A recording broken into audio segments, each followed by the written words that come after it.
तो अब पहुंच चुके हैं भैया के घर में। ये तीसरे फ्लोर पर रहते हैं, तो चलिए उनसे मिलते हैं और जानते हैं कैसे रहते हैं, किन के साथ रहते हैं, किन परिस्थितियों में रहते हैं और क्या परेशानियों से जूझ रहे हैं। यहाँ पहुँच चुके हैं, ये भैया का घर है और अगर आप देखेंगे तो ये बस इतना ही है।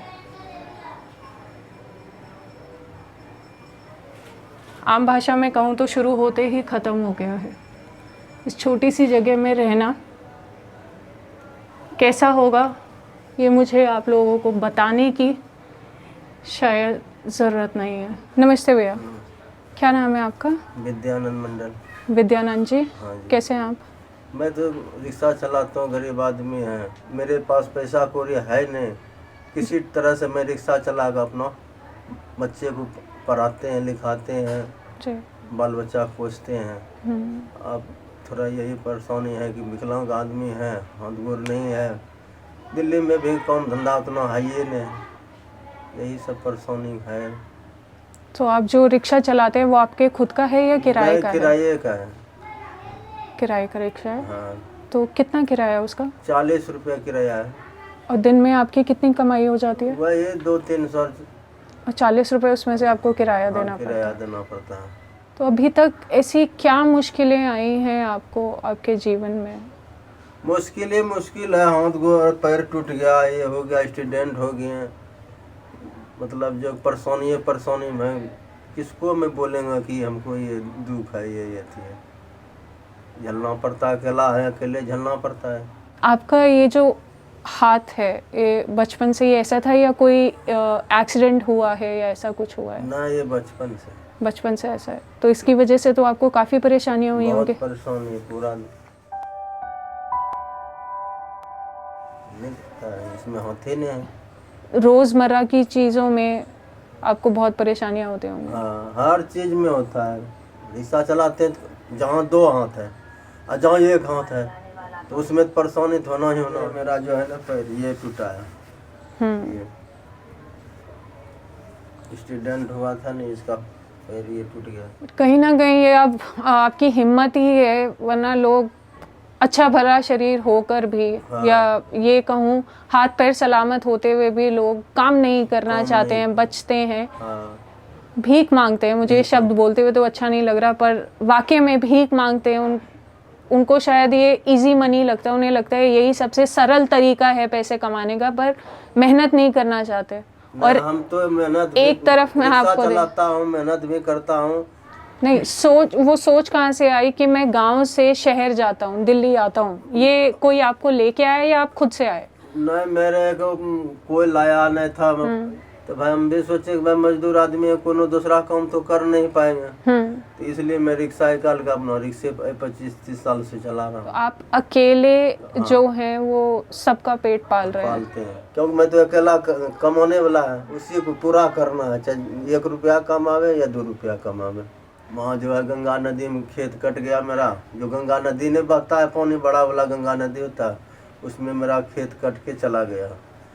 तो अब ऊपर हुआ, उसमें कुछ हो भी नहीं करता, ऐसे बालू है, खाली बालू रहता तो जानबे नहीं करते, ये पूरा रहता है, उसमें कुछ उपजाऊ होबे नहीं करता, तो उसको देख के क्या करेंगे? अपना तो पेट पालना है, कहीं भूखे तो नहीं रहेंगे भैया।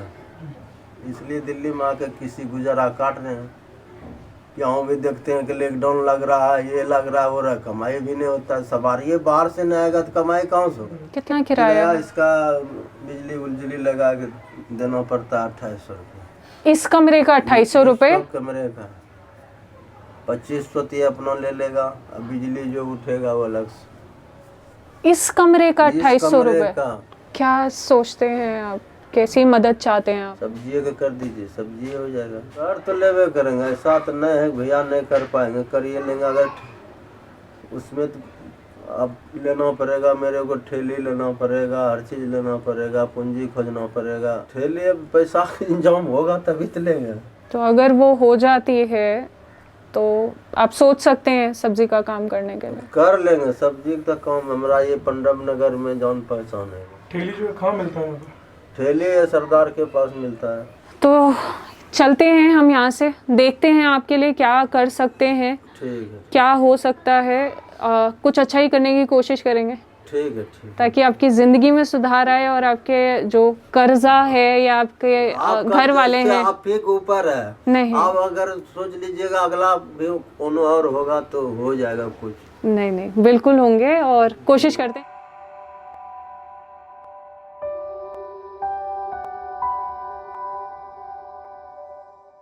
तो भैया यहाँ से चलते हैं, जो दुकान आप बता रहे हैं सरदार जी, आप बताइए कौन सी दुकान है, देखते हैं वहाँ पर क्या ले सकते हैं। चलिए भैया को देखते हैं, वहाँ से अगर कुछ चीज़ समझ आती है जो भैया के काम आ सके तो ले लेते हैं, ज़्यादा वक्त नहीं गवाते।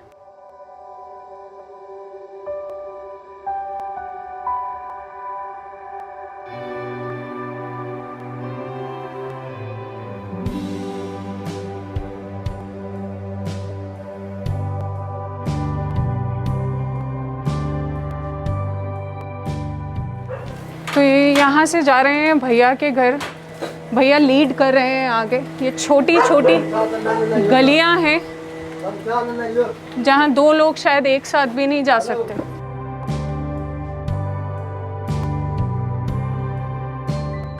तो यहाँ से हम जा रहे हैं उन सरदार जी की दुकान पर जिनका जिक्र विद्यासागर जी ने किया है। देखते हैं इन्हें वहाँ पर क्या समझ आता है। हाँ जी भैया बताइए, किस तरह की रेडी चाहिए आपको?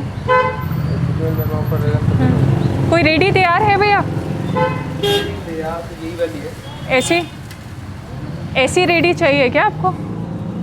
देख लीजिए, फिर भैया से पूछते हैं।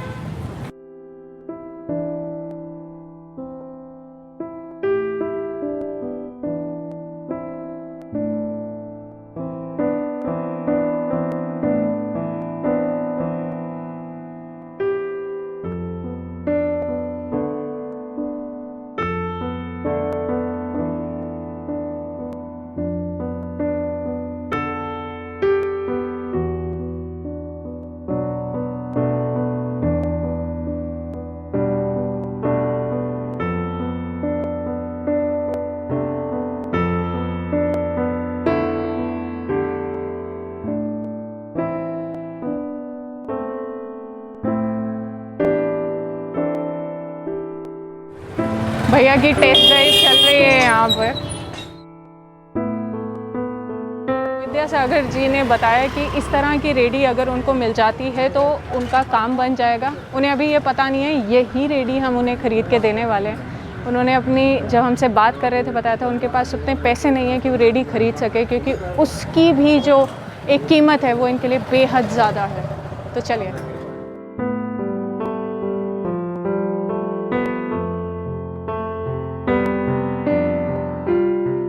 भैया को ये रेडी हम अभी खरीद के दे रहे हैं। और सरप्राइज़ ये है कि ये खाली रेडी नहीं देंगे, इसमें सब्ज़ी वब्ज़ी तराजू सब कुछ सारे इक्विपमेंट्स लगाकर पूरी तैयार करके इन्हें देंगे। अभी ये आधे रास्ते पहुंचे हैं हम।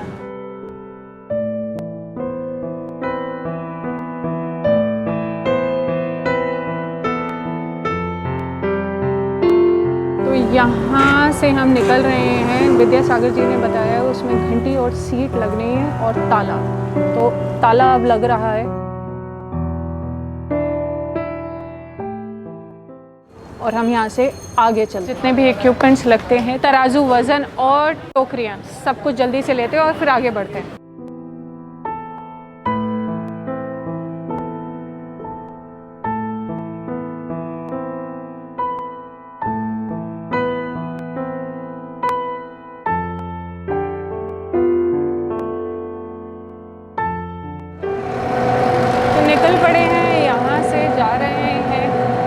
सब्ज़ी खरीदने के लिए कभी कभी समझ नहीं आता है कि ज़िंदगी किस तरीके से आपको ट्रीट करे या आप ज़िंदगी को कैसे ट्रीट कर रहे हैं। इंसान काम करना चाहता है, हाथ उनका साथ नहीं दे रहा, हालात उनका साथ नहीं दे रहे हैं।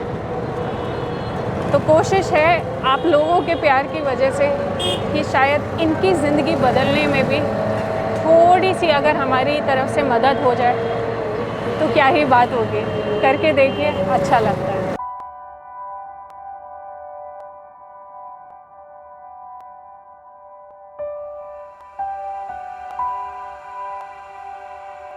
आपको पता है कहाँ जा रहे हैं हम? कल्याणपुरी। अब तो आपको वहाँ जाकर ही पता चलेगा कल्याणपुरी जा रहे हैं या कौन से पुरी जा रहे हैं, पर इस बात की गारंटी कि इनका कल्याण ज़रूर होने वाला है। तो आ गए हैं यहाँ पर गाज़ीपुर मंडी में आए हैं, सारा सामान खरीद लेते हैं और फिर जल्दी से वापस चलते हैं भैया को आज उनका रोज़गार दिलाने।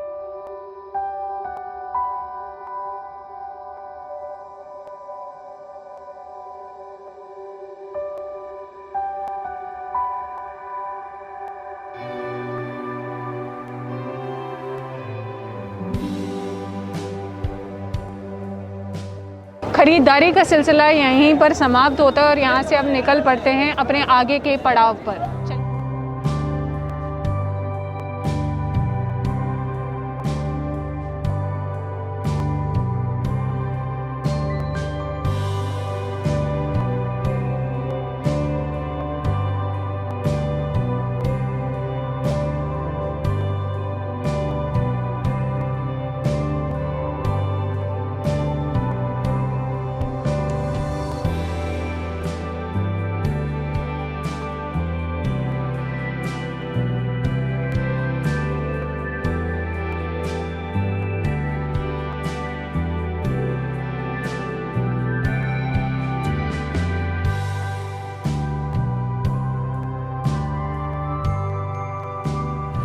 तो ये पूरी तरीके से तैयार हो चुका है विद्यासागर जी से। सब्जी का ठेले आप दे ठेले अब लगाएंगे, आप बेचेंगे, खाएंगे, इससे कुछ पैसा बचा कर रखेंगे। आप पहले कह रहे थे ना कि रिक्शा खरीदने के उसके पैसे नहीं हैं आपके पास, अब तो पूरी दुकान आपके पास है।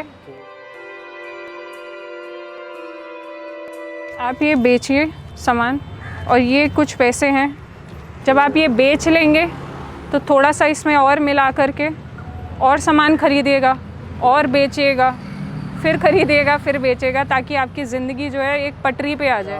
आप दिए न, आपका जो है न बहुत अच्छा दिए, मदद किए आप, कोई दिक्कत नहीं है, किसी तरह हम कमाएंगे, खाएंगे, रहेंगे। भगवान के पास आप भैया दे दिया तो मेरा आशीर्वाद है, सब चीज़ ठीक है, कोई दिक्कत नहीं। ख्याल रखिएगा।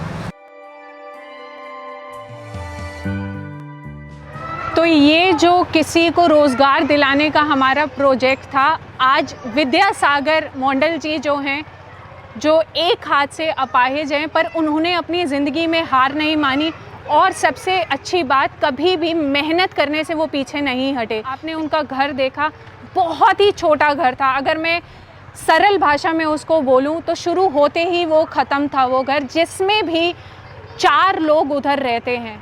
इतनी मुश्किलों का सामना करते हुए भी उन्होंने हार नहीं मानी। ये मदद सुकारे परिवार की तरफ से है, जिन्होंने पिछले बरस अपने स्वर्गीय पिता लियोनार्ड सुकारे जी की याद में की है, जो हमारे बीच पिछले बरस नवंबर में नहीं रहे। सागर जी के मदद के लिए वो आ गया है और इस मदद का जो रीज़न था वो ये कि किसी ज़रूरतमंद को जो बहुत ही ज़्यादा डेस्परेट नीड में हो और बहुत मुश्किलों से अपना जीवन व्यतीत कर रहा हो, उसकी हम मदद कर पाएँ, उसे एक रोज़गार दे पाएँ, ताकि वो भी कहीं ना कहीं इस ज़िंदगी की जद्दोजहद में ना दब के रह जाए। बेहद मेहनती हैं विद्यासागर जी।